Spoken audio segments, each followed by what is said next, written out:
weight loss. The standard advice is to move more and eat less, right? If only it were that simple. What's up? Hey, a few years back, I lost 20 pounds of stubborn fat, and since then, I have kept it off. Now, at the start of my weight loss journey, I shared that I was getting more into running, that I was really starting to love running, and so naturally, this led to a lot of questions. Was it the running that was helping me lose weight? Was there something else going on? Long story short, there were other things going on. I've got videos on them, so I'll link those videos down below.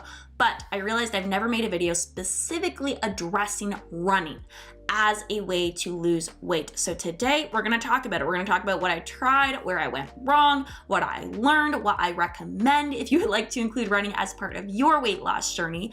As a disclaimer, this will be a two-part video. This is part 1 of 2. Part 2 will be coming out soon, probably within the next week. There's a lot to unpack. There's a lot of science. There's a lot of experience. There's a lot I wanna share to help you avoid, hopefully help avoid, making the same mistakes that I made. Before I get into it, I want to say a huge thank you to Built Bar for partnering with me on today's video. Built Bar has protein bars in 18 different flavors, all coated in real chocolate, all under 200 calories, packed with protein. Protein plays a huge role in both running and weight loss goals. Not only is it gonna help you with your recovery, making sure you can show up consistently for your workouts, but it's also gonna help keep you feeling fuller longer. So I will put a link in the description box down below to save 10% off your next Built Bar order, whether it's your first time ordering or you're ordering again, restocking, stocking up on stuff. I'd appreciate if you click the link, if you check them out. Otherwise, if you're ready to get started, make sure to shoot me a thumbs up and let's get into it. The part of my weight loss journey I don't often talk about is when I was doing all the things to lose weight, but not losing weight. To give you some context, I gained a lot of weight very quickly, and when I clued into that, I freaked out. Hi, just gonna jump in here to make it crystal clear that there is nothing wrong with this body. If you are looking at these pictures trying to figure out how you stack up compared to the before, the after, the current, the present, the past, like,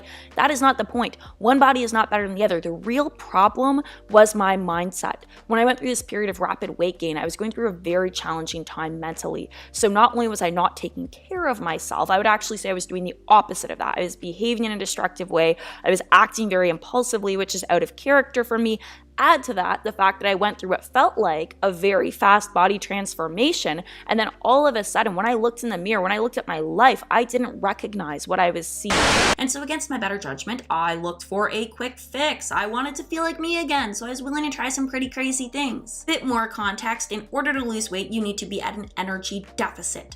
Note, a calorie is just a unit of energy. Just like how an inch or a foot is a unit of distance, I will use energy deficit and calorie deficit interchangeably. So in order to lose weight, you need to be consuming, taking in less calories or less energy than you are burning. If you can do that, you will lose weight. This relationship is better explained by the energy balance equation, where on the energy inside, you have all energy coming in via food and drink.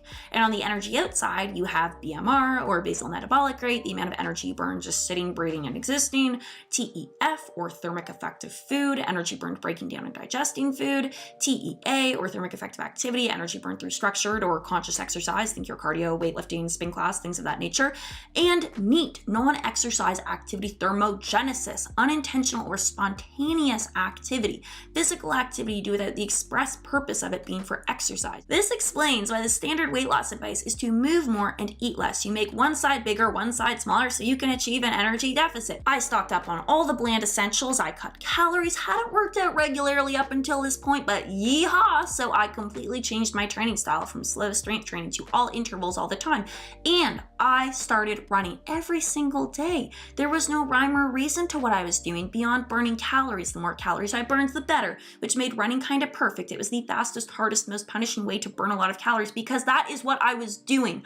I was punishing myself. Now you'd think with all this, I had to be losing weight, right? No. Problem was, I couldn't stick with it. I would be so burnt out by the end of the week that I would give in, I would give up, I would eat all the calories back and then some, and then the cycle would repeat, except each time by the grace of the logic of my dieted brain, I was like, you know what? You know what worked well last time? Moving more and eating less. Let's do it again. You ate too many calories. Let's just woohoo. But I really felt like, what the heck? I'm trying to move more. I'm trying to eat less. But when I move more, I feel like I need to eat more. But when I eat more, then I feel like I need to move more, which takes us back to square one. So let's talk science. When you make changes to one or both sides of the energy balance equation, those do not exist in isolation. Your body knows. A 2018 research review looked at the relationship between physical activity and the different mechanisms of appetite control. What they found was that at regular or moderate levels of physical activity, appetite control was regulated.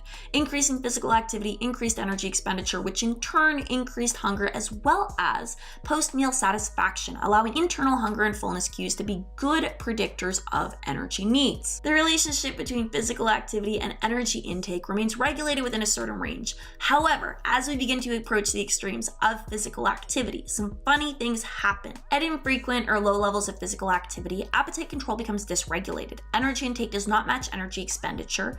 People eat too much, which often leads to weight gain. The relationship between physical activity and non-homeostatic or non-life sustaining appetite control is not entirely clear, though it's thought there may be a hormonal connection between higher levels of body fat, decreased physical activity, as well as a tendency to overeat more palatable, often higher calorie foods. At the other end of the spectrum, at very high levels of physical activity, appetite control remains regulated, but energy expenditure plateaus. This observation has been debated. It requires more research, though there's two proposed models. The additive model, which suggests the more physical activity you do, the more calories you burn, whereas the constrained model suggests that beyond a certain threshold of physical activity, other components of metabolism adapt to prevent you from burning too many calories overall. And so the constrained model suggests that physical activity may only be effective to a point for weight loss. Beyond that point, there would be a diminishing return where doing more activity is not necessarily going to lead you to burn more calories or lead you to lose more weight. Now, this is still all good and well, because if you're coming from a place of not doing a lot of activity, not being super active, and you want to add running into your routine, well, if you do that consistently, that's still going to improve your appetite control. It's still going to burn calories, and it's still going to make it easier to work towards your goals. We just don't want to go into those extremes. Shifting our focus to eating, I mentioned a hormonal connection between increased body fat, decreased activity levels, and a tendency to overeat. The common denominator here is a hormone called leptin. Think of leptin as an indicator of energy availability. This hormone talks to your hypothalamus, which can then trigger a series of changes throughout your body. When we lose fat, leptin goes down. When we eat less, leptin goes down. When we're stressed, leptin goes down. And to throw a real wrench in things, at higher levels of body fat, you may become less sensitive to leptin signaling, meaning your body may experience similar effects to as if leptin were decreased. The most notable consequences for weight loss are increased hunger hormones and decreased energy expenditure. So not only will hunger increase, but a large body of evidence from both human and rodent research suggests that the combination of eating less plus stress contributes to overeating more palatable, often higher calorie foods. As for energy expenditure, the area that experiences the most metabolic adaptation is NEAT. Similar to what we talked about with the constrained model for the relationship between physical activity and energy expenditure,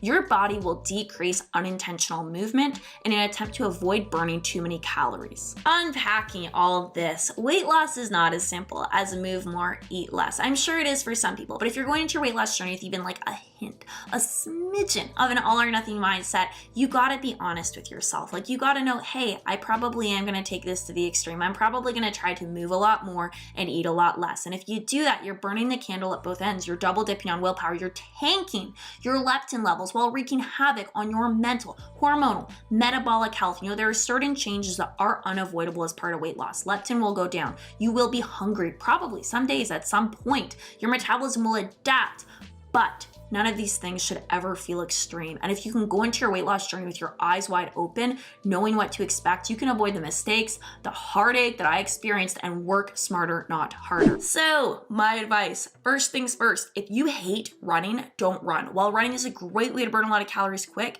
if you hate every second of it, it's not gonna stick. Running is a skill. So if you're going into this just looking at running as a tool to burn calories, you know, you can do however much you want to burn however many calories you need, rather than a skill you're actually committing to learn, chances are you're going to increase your run mileage faster than your fitness or your form can improve, greatly increasing your risk of injury as well as your risk of failing at this attempt at weight loss, which is super discouraging. So know that there are many other just as effective but lower impact ways to burn those calories. Now, if you are ready to commit to running as a skill, it's something you want to get better at while also working towards your weight loss goals, which, by the way, highly recommend getting an active hobby, even if it's not running. It's going to make your weight loss journey so much more enjoyable enjoyable and weight maintenance so much easier, but I'm gonna go against the move more, eat less advice. Forget about eat less, just focus on moving more. Whether you need to start with a brisk walk, run, a jog, rather than focusing on dieting, take this time to focus on your mindset, because with weight loss, we are in this for the long haul. If you wanna lose the weight and keep it off, now's the time to make those mental shifts. Stop reducing exercise to being about just burning calories.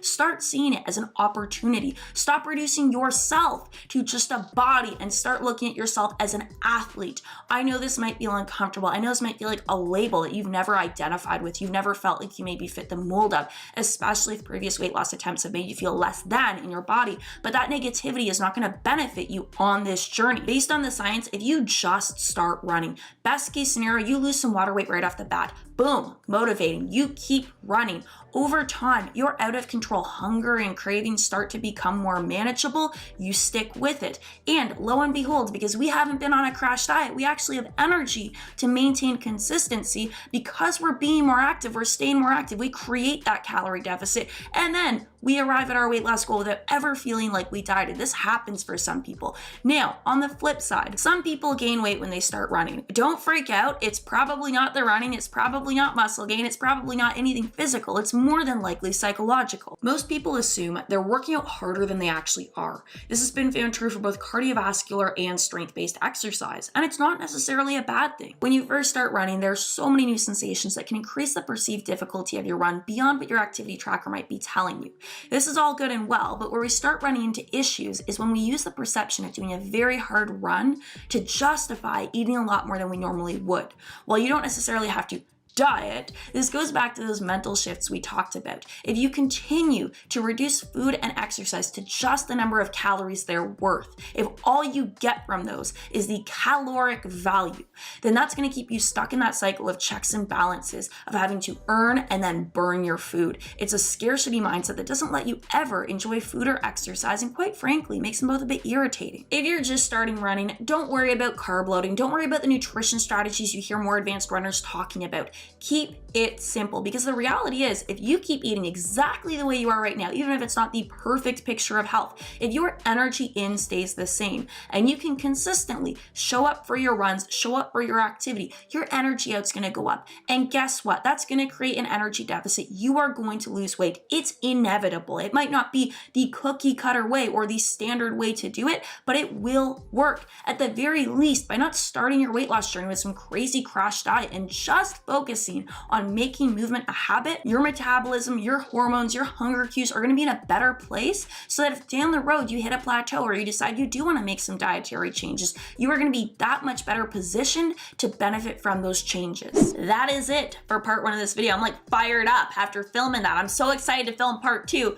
Part 2 is going to get into the later stages of my weight loss journey when I finally started to lose weight, which we kind of teased at a lot of the changes I made in this video, but we're going to talk about them in more depth and kind of show you pictures and stuff like that in the next one, as well as talk about how a calorie deficit impacts your running long term. So as you actually lose the weight, you get leaner, what impact does that have on performance, as well as talk about how I got to where I'm at now, where my running performance is improving. I've made so many improvements in so many ways since when I started without dieting, while maintaining my weight and while actually eating more. So I'm really excited to talk about that. But after filming this video, I also feel like I'm just rambling right now. I'm thinking out loud. I feel like we need a how to start running video, a very practical, like point by point, how many runs should you do per week? How far should you run? Walk, run? What do we do? What if we can't breathe? So let me know if you'd like to see that in the comments down below.